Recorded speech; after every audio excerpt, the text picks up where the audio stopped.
राधे राधे, हरे कृष्ण। स्वागत है आप सभी का आपके अपने YouTube चैनल भक्ति विभूति पर। लप्सी और तपसी की कहानी।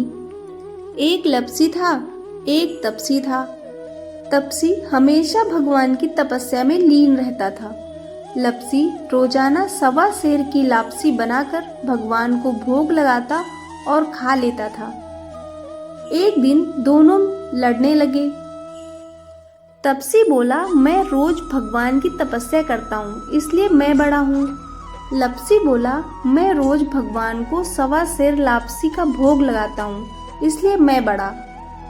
नारद जी वहाँ से गुजर रहे थे। दोनों को लड़ता देखकर उनसे पूछा कि तुम क्यों लड़ रहे हो।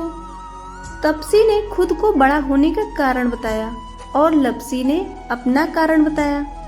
नारद जी बोले, तुम्हारा फैसला मैं कर दूंगा।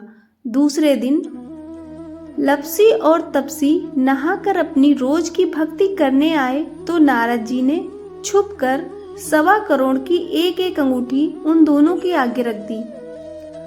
तपसी की नजर जब अंगूठी पर पड़ी तो उसने चुपचाप अंगूठी उठाकर अपने नीचे दबा ली। लप्सी की नजर अंगूठी पर पड़ी लेकिन उसने ध्यान नहीं दिया। भगवान को भोग लगाकर लापसी खाने लगा। नारद जी सामने आए तो दोनों ने पूछा कि कौन बड़ा। तो नारद जी ने तपसी से खड़ा होने को कहा।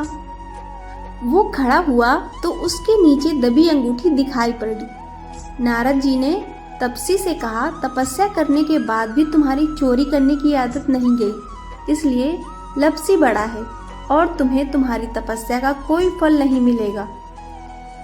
तपसी शर्मिंदा होकर माफी मांगने लगा। उसने नारद जी से पूछा, मुझे मेरी तपस्या का फल कैसे मिलेगा।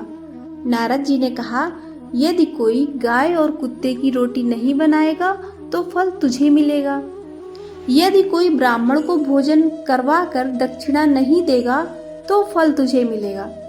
यदि कोई साड़ी के साथ ब्लाउज नहीं देगा तो फल तुझे मिलेगा। यदि कोई दिए से दिया जलाएगा तो फल तुझे मिलेगा। यदि कोई सारी कहानी सुने लेकिन तुम्हारी कहानी नहीं सुने तो फल तुझे मिलेगा। उसी दिन से हर व्रत कथा कहानी के साथ लप्सी तपसी की कहानी भी सुनी और कही जाती है।